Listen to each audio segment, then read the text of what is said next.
La doctora nos va a abordar el tema de enfermedades infecciosas en el reproductivo. Bienvenida, doctora, y muchas gracias por acompañarnos. Gracias a ustedes, muchas gracias. Pues bueno,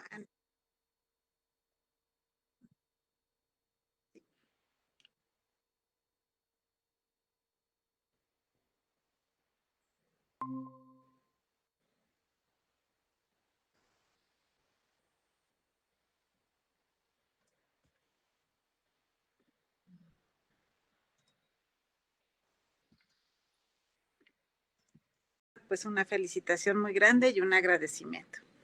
Pues bueno, vamos a hablar, como mencionaron, de lo que son las infecciones congénitas y de estas las manifestaciones cutáneas. Para poder entrar a lo que son las infecciones cutáneas congénitas y sus manifestaciones, tenemos que recordar un poquito lo que es el desarrollo de la piel. Bueno, sabemos que la piel es un órgano complejo que está compuesto por muchos tipos diferentes de células que van a derivar fundamentalmente del ectodermo y del mesodermo. Y bueno, esto va a ser importante recordarlo e importante recordar como las diferentes fases del desarrollo de la piel, porque dependiendo del momento en el que se presente una infección congénita, será pues qué tan graves sean las manifestaciones en el recién nacido o en el feto, e incluso pues en algunas ocasiones cuando esto se presenta muy tempranamente pueden ser incluso fatales, como todos lo sabemos.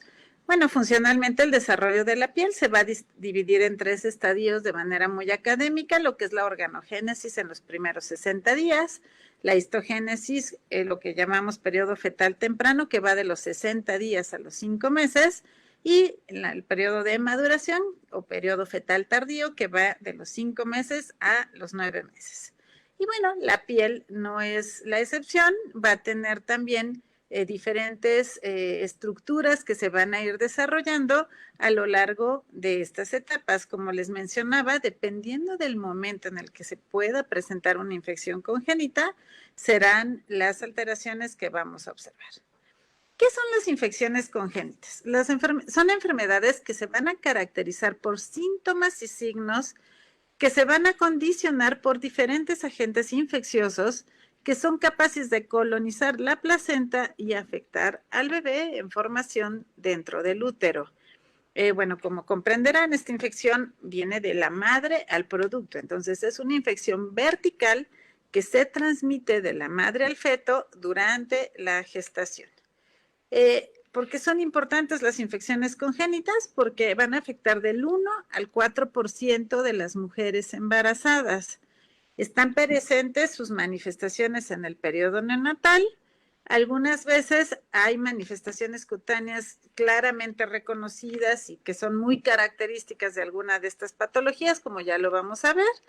Y sin embargo, quizás lo más común es que se presenten dermatosis que van a semejar algunas otras enfermedades infecciosas o incluso algunas alteraciones no infecciosas que incluso pueden ser banales o muy graves. Ahorita les voy a mostrar algunos ejemplos.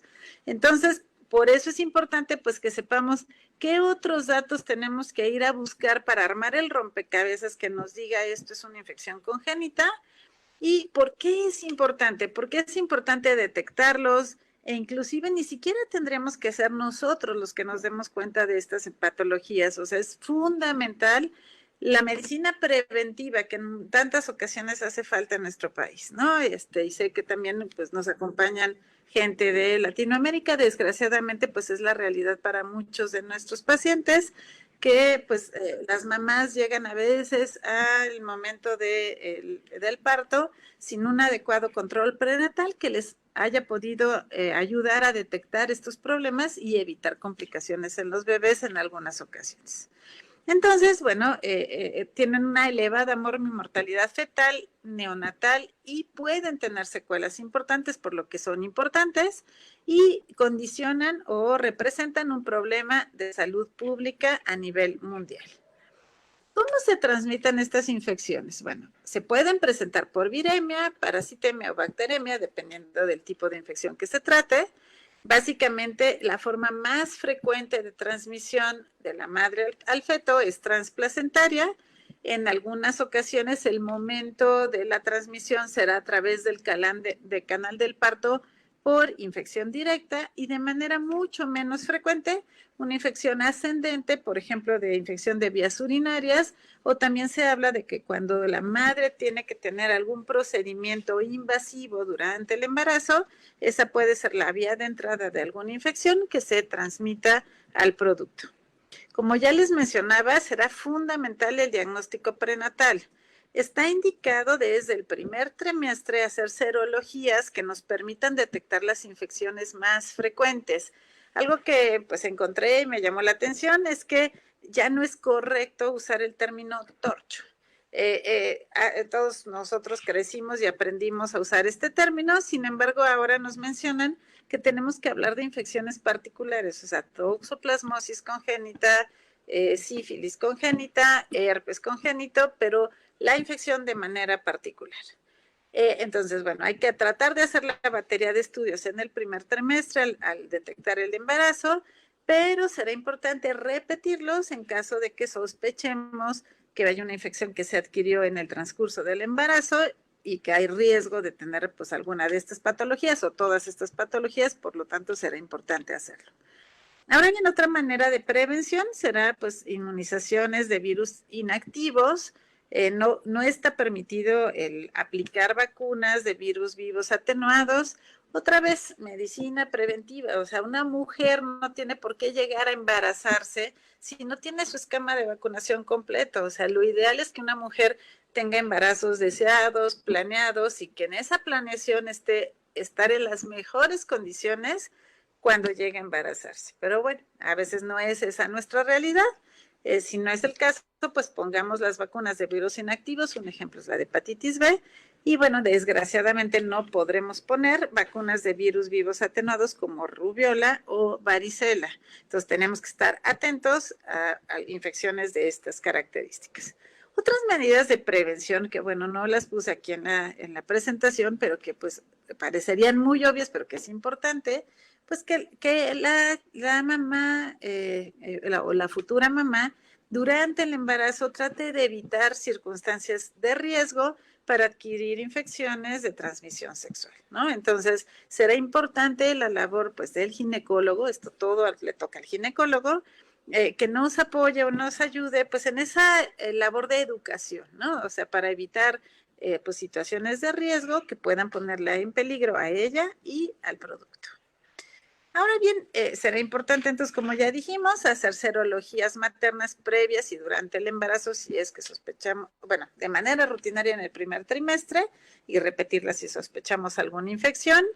Ir a buscar datos clínicos que nos puedan hacer sospechar este tipo de infecciones, alteraciones en el ultrasonido que se realiza a la mamá para poder detectar algunas alteraciones que hagan sospechar infección congénita, fundamentalmente hidrops, retraso en el crecimiento intrauterino o alteraciones a órganos y sistemas como son hepatosplenomegalia, la presencia de calcificaciones intracraneales que nos hagan sospechar que puede existir alguna alteración de estas. En caso de ser necesario, pues será necesario hacer un análisis en el líquido amniótico o la sangre fetal si estamos sospechando claramente o alguna de estas patologías.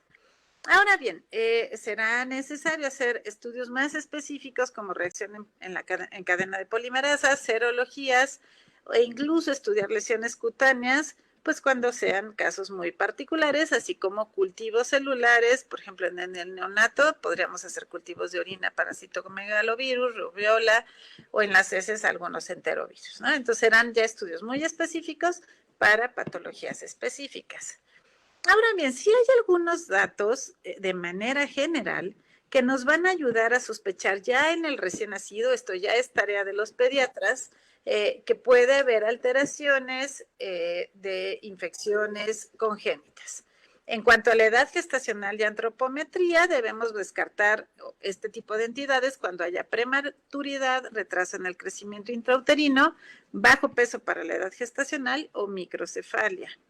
En cuanto a las alteraciones hematológicas que nos hacen sospechar este tipo de patologías, anemia y trombocitopenia, En cuanto a las manifestaciones cutáneas, que es lo que el día de hoy nos ocupa, será ictericia y ya les iré mostrando las diferentes lesiones cutáneas en cada una de las infecciones. En cuanto a alteraciones pues, viscerales o multisistémicas, hepatoesplenomegalia, la presencia de cardiopatías, neumonitis o lesiones óseas, también características de algunas alteraciones.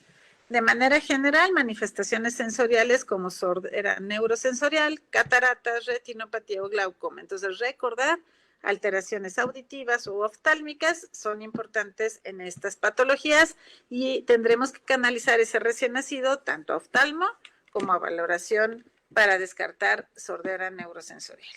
Y alteraciones en sistema nervioso, ¿no? Entonces, la presencia de hidrocefalia, calcificaciones intracraneales, a veces franja meningoencefalitis o microcefalia serán todas alteraciones comunes de las infecciones congénitas.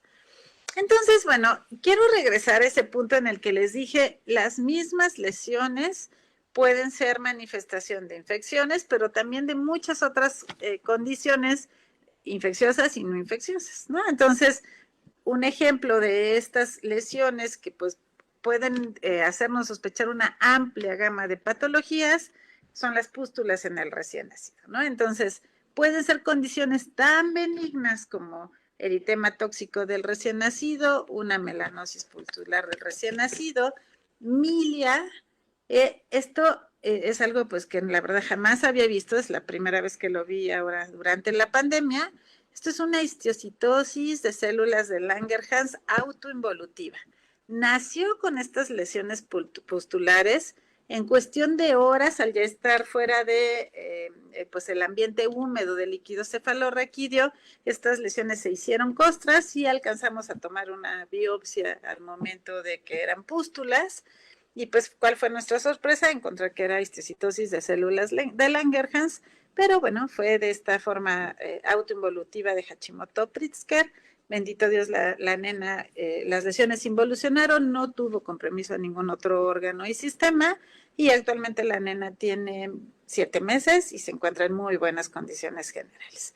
Y bueno, de todas estas pústulas son candidiasis congénita, ¿no? Entonces, vean cómo todas son pústulas, pero pues va a haber alguna que sí pueda tener la connotación de infección y pues de algo que puede ser trascendente, que puede poner en riesgo incluso la vida, como la histiocytosis, ¿no? Entonces, no menospreciamos lesiones y pues siempre el abordaje integral de nuestro paciente, el ver si no tiene algunas otras alteraciones, nos ayudará a ir descartando algunas de estas posibilidades. Ahora bien, otra manifestación que quiero abordar desde el inicio es la eritropoyesis dérmica o eritropoyesis extramedular, pero con manifestación cutánea. Hay diferentes patologías infecciosas, porque sabemos que hay otras condiciones no infecciosas, como neuroblastoma, como histiocytosis de células de Langerhans, que lo pueden presentar, pero de las patologías infecciosas, pues tenemos estas particularmente, toxoplasma, rubiola, citomegalovirus, herpes simple o Coxsackie B2, ¿no? Entonces, la misma manifestación para diferentes causas, ¿no? Entonces, es muy importante que si encontramos este tipo de lesiones, pues siempre tomar una biopsia. Recordemos que también, pues, neoplasias linfoproliferativas pueden tener esta misma manifestación al inicio, sobre todo de los cuadros. Entonces, no podemos dejarlo pasar, ¿no? Entonces, si vemos este tipo de lesiones, pues sí, ameritará una biopsia y sí ameritará el abordaje completo para pues ver de qué se trata la etiología de una misma manifestación. Ahora bien, ya les había yo dicho que hay pues datos comunes, entonces ya habíamos dicho llanto débil, rechazo a la vía oral, hipotonía, la hepatoesplenomegalia ya la habíamos mencionado, adenomegalias generalizadas que hay que ir a buscar, la presencia de anemia y por eso vamos a tener palidez, alteraciones neurológicas y bueno, será fundamental el examen del fondo de ojo. Entonces estos pacientes siempre casi que al momento que lo estamos pensando ya hay que estar pidiendo la valoración al oftalmólogo pediatra para que nos ayude a hacer el abordaje y ver si tenemos alguna manifestación de estas que ya vamos a revisar en cada una de las patologías. Ahora bien, hay diferentes métodos de valoración rápida, por ejemplo, de las lesiones vesiculares, podremos hacer un SANC y ahí podremos rápidamente darnos cuenta si hay células gigantes multinucleadas, pues de algunos de los virus que conforman la familia del herpes, tanto simple como varicela zoster. Podremos hacer un GRAM que nos permita descartar o apoyar la posibilidad de infecciones por bacterias gram positivas o gram negativas. Haremos un examen directo si estamos sospechando una candidiasis congénita y tendremos que ir a hacer estudios mucho más específicos, tanto de ELISA como PCR para diferentes tipos de infecciones. Ahora bien, hay muchas infecciones congénitas, hay algunas que son muy famosas y hay otras que realmente no las pensamos de primera intención, pero que pues muchas de estas pueden dar manifestaciones en el recién nacido y serán distintas dependiendo, como ya dijimos, el momento durante el desarrollo en que se presente esta infección en la madre y lo transmita al producto. Vamos a revisar las más frecuentes y bueno, básicamente mi mensaje o lo que yo quiero que se queden es que si vemos un paciente en el cual sospechamos una infección congénita, tenemos que ir a buscar todos estos datos que ya hablábamos, multisistémicos. La piel podrá ser un nuevo recurso para poderlo pensar o sospechar y abordar o estudiar. De hecho, les voy a presentar un caso muy lindo que tuvimos hace un tiempo, en el cual pues es un perfecto ejemplo como una biopsia cutánea nos puede ayudar pues a confirmar un diagnóstico, ¿no? Entonces, bueno, quiero poner muchas fotos de pues paisajes que tal vez ahora no podemos disfrutar, pero que pronto vamos a poder hacerlo. Y vamos a empezar por el virus de herpes simple 1 y 2. No quiero abordar todo el tema de infección por virus de herpes simple congénito, simplemente pues abordar la parte que nos corresponde, que es la piel. Este cuadro va a presentar vesículas, ampollas y erosiones, insisto, dependerá el momento, esto es fundamental, lo voy a repetir varias veces durante la plática porque es así. Si nosotros vemos un pequeñito que tiene una infección que la madre adquirió cercana al nacimiento, la manifestación serán vesículas y ampollas. Si nosotros tenemos un pequeñito que la madre desarrolló la infección durante el desarrollo inútero, lo que vamos a observar son datos de aplasia cutis, erosiones en la piel o incluso cicatrices, ¿no? Tal vez ya no veamos la lesión activa, sino cicatrices producto pues de esta afectación en la piel. Los bebitos pueden nacer prematuros, pueden cursar con microcefalia o hidrocefalia y en los ojitos corioretinitis y microftalmia, como ya lo habíamos mencionado. Entonces, vean, esto es infección por herpes simple 1 y 2, o sea, las manifestaciones son comunes con cualquiera de los dos. Y vean, cuando la afección fue muy temprana, pues el bebito obviamente nació con prematurez importante.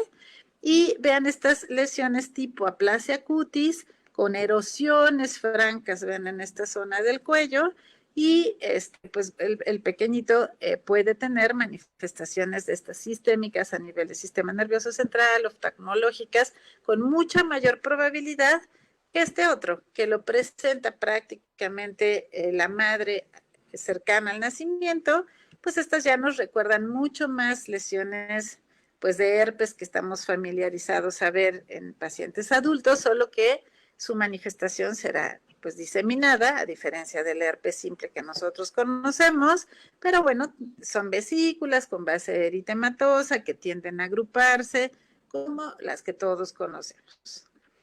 Ahora bien, el virus de varicela zoster puede dar dos tipos de manifestaciones en los recién nacidos. El síndrome de varicela congénita o fetal, se va a presentar entre la semana 13 a 20 de gestación.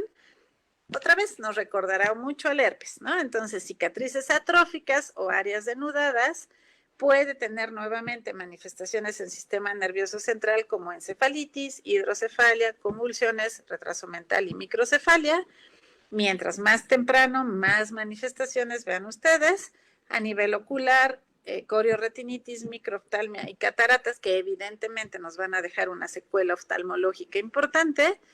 A nivel de médula espinal, vamos a tener hipoplasia de extremidades, musculoesquelética, perdón, hipoplasia de extremidades, escápula, costillas y mandíbula, y podemos tener también alteraciones gastrointestinales y genitourinarias.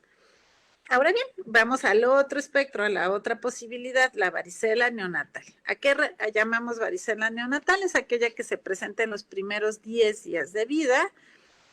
Cuando se presenta en esta etapa, pues podrá haber más posibilidad de una infección grave en el recién nacido cuando la madre tuvo varicela 5 días antes o 2 días después del nacimiento, ¿no? Entonces, cuando estamos en este periodo muy cercano al nacimiento, será mucho más probable que el pequeño desarrolle entre el 5º y 10º día de vida lesiones de varicela, pero también compromiso sistémico y complicaciones.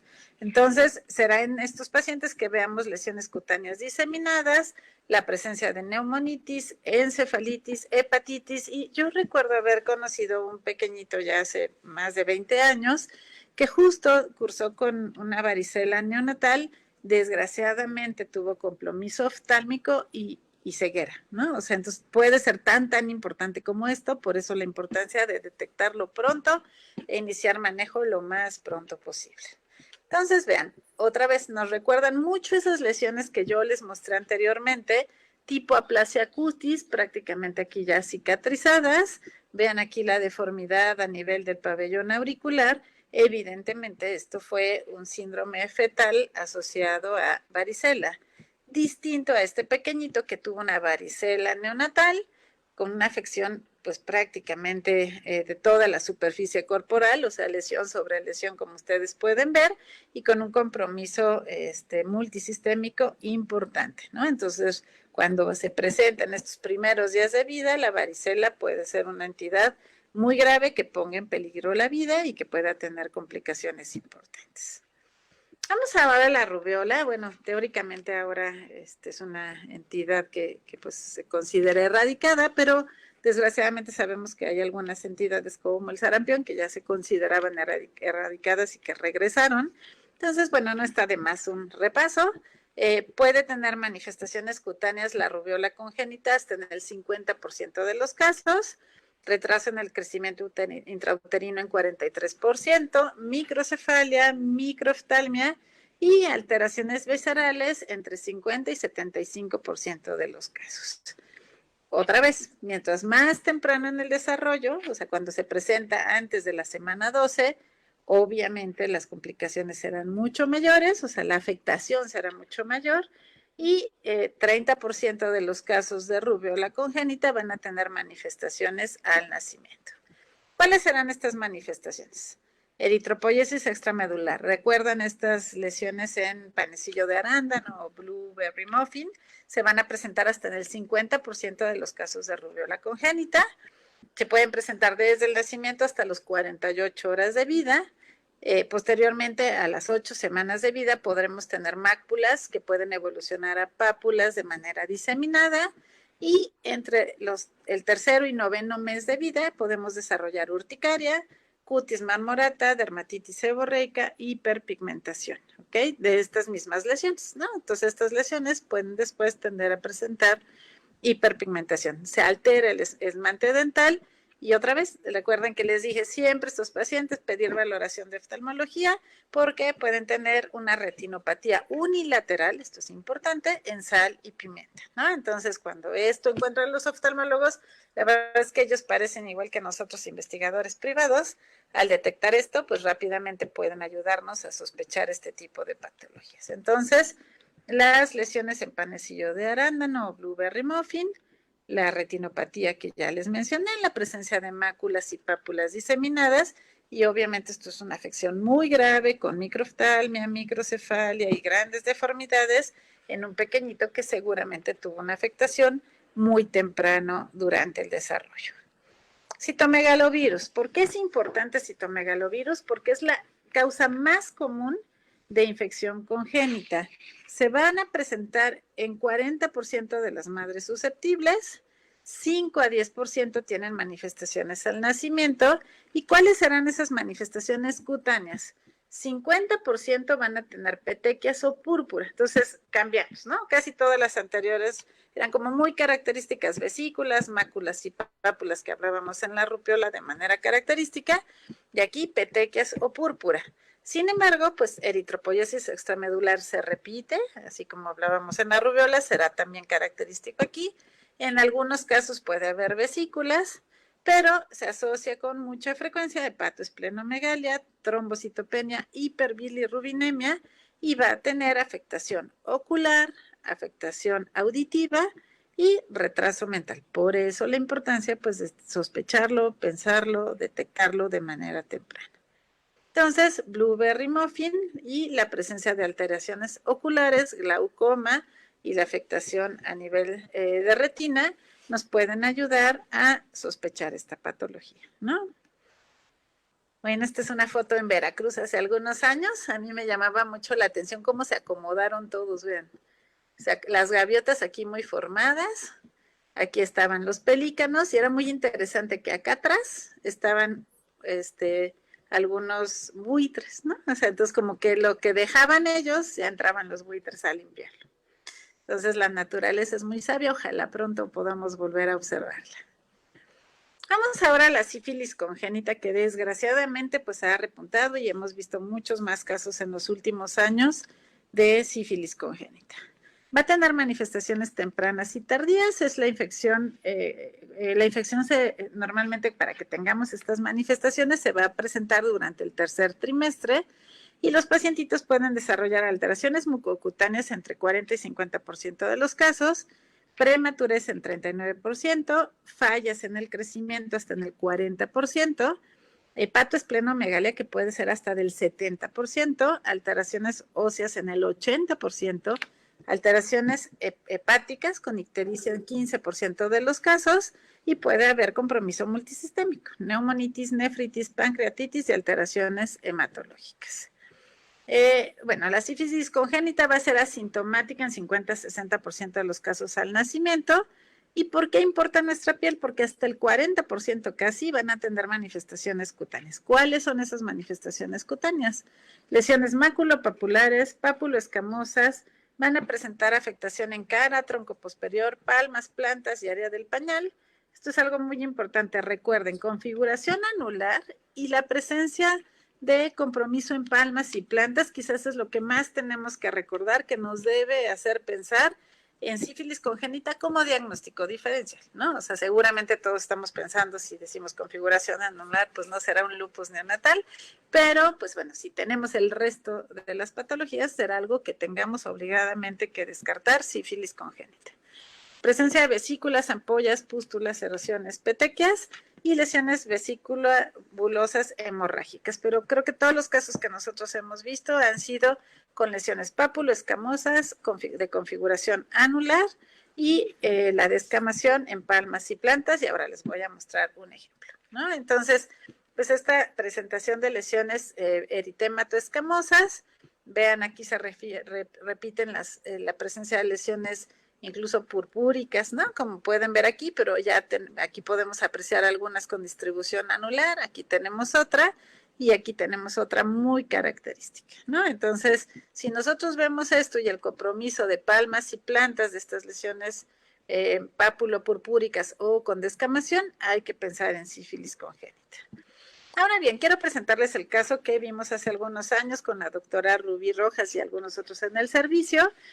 Agradezco el día de hoy tomo la presentación, un fragmento de la presentación con la que la doctora ganó un premio para mostrárselos. Esta era una pequeñita lactante femenina de 30 días de vida, que como antecedentes importantes, la madre tenía 18 años de edad, bueno, joven, consumo de drogas desde de los 14 años, tenía el antecedente de una úlcera genital un mes antes del embarazo, de 2 meses de evolución, que no se trató, estaba en condición de calle y diagnóstico de VIH en el tercer trimestre del embarazo con una prueba rápida. La paciente, o la mami, estaba tratada con terapia antirretroviral. El padre de 30 años, consumo de drogas desde la adolescencia y como factores de riesgo para enfermedades de transmisión sexual tenía tatuajes, perforaciones y múltiples parejas sexuales.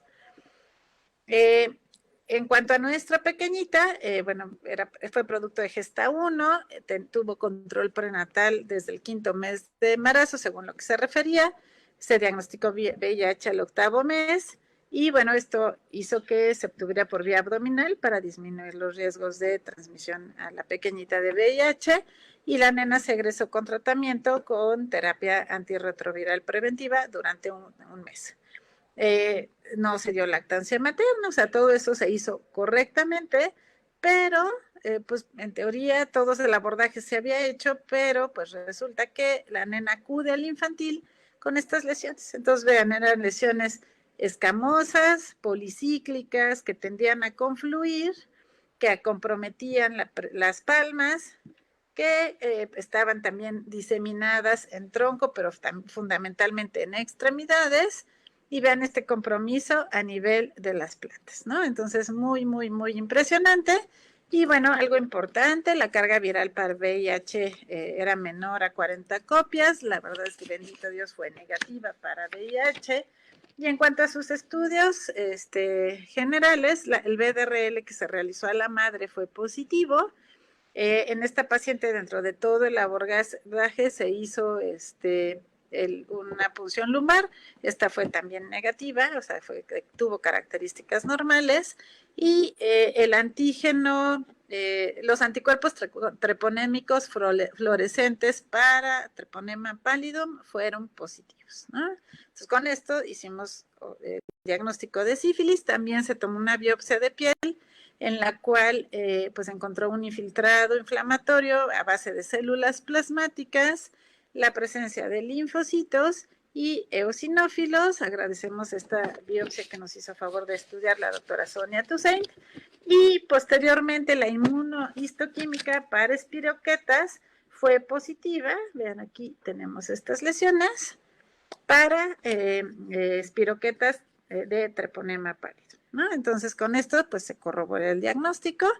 A esta pequeñita se le dio manejo con penicilina sódica cristalínica sistémica por 14 días, se dio tratamiento a la mami, y vean los títulos del BDRL, cómo fueron disminuyendo para pues prácticamente negativizarse a los 12 meses.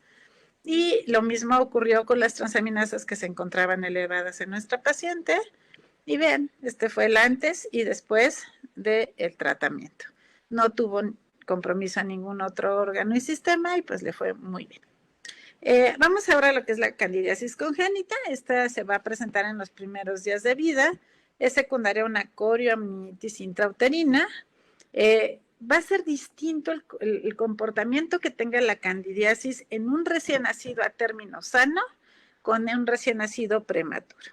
Entonces, así como en un recién nacido a término sano, prácticamente es una alteración cutánea que pues prácticamente se va a autolimitar. Creo que nadie se queda tranquilo y todos le damos tratamiento, pero está escrito que se autolimita, mientras que en un prematuro puede tener una candidiasis sistémica y una dermatitis fúngica invasiva. Entonces, ¿qué vamos a ver en el recién nacido a término sano? Una erupción pápulo-vesiculosa eritematosa, pústulas, costras y descamación. Recuerden aquella foto que les mostré al inicio de diagnóstico diferencial de pústulas. Y algo muy importante, los pequeñitos pueden tener paroniquia y datos de onicomicosis, pero que tienden a resolverse pues solos, ¿no? Se autolimitan. Mientras que en el recién nacido prematuro, pues será un componente muy, muy importante y una dermatitis fúngica invasiva grave. Entonces, bueno, aquí tenemos este comportamiento en unos y otros. Entonces, cuando tenemos un recién nacido a término, vean aquí el componente que tenemos pustular con descamación, el compromiso a nivel unguial y la presencia de pápulas y algunas pústulas a nivel de tronco. Muy distinto a un recién nacido prematuro, que vean este compromiso tan impresionante a nivel de la piel, a nivel abdominal, con un componente sistémico de candidemia importante que obviamente pone en riesgo la vida. Pues de manera general quiero agradecer su atención y mencionarles que la piel con frecuencia permite sospechar infecciones congénitas. Será muy importante el abordaje multidisciplinario y descartar compromiso multisistémico. Entonces, aquí es fundamental el abordaje pediátrico, ¿no? La verdad es que es de las clases que a mí me gusta recalcar que pues me gusta que seamos primero pediatras y luego dermatólogos pediatras, porque pues nos permite esta visión de ir a buscar el resto, ¿no? El retraso en el desarrollo psicomotor, la anemia y todo el resto de alteraciones que pueden tener estos pequeños. Ya dijimos, en infecciones tempranas habrá malformaciones congénitas y secuelas mucho más importantes. En infecciones tardías, pues va a tener una manifestación de infección clínica que puede ser grave, sobre todo en prematuros. Será muy importante el diagnóstico y tratamiento prenatal. Bueno, ahí tendrán los ginecólogos que hacer su trabajo y nosotros como pediatras ir a interrogar al ginecólogo, ¿no? O sea, no quedarnos con lo que vemos, sino decirle a la mamá, ¿sabe qué? Necesito que le pida a su ginecólogo o yo hablar con el ginecólogo para que me muestre los estudios que hizo durante el abordaje prenatal para poder corroborar si realmente estaban negativos este tipo de infecciones. Y bueno, de esa la importancia del control prenatal adecuado. Muchísimas gracias. Pues la verdad es que desearíamos todos que siempre hubiera niños recién nacidos sanos y pues que no tengan estos tipos de alteraciones que desgraciadamente van a comprometer la vida o sobre todo la función de diferentes órganos para su vida futura. Muchas gracias.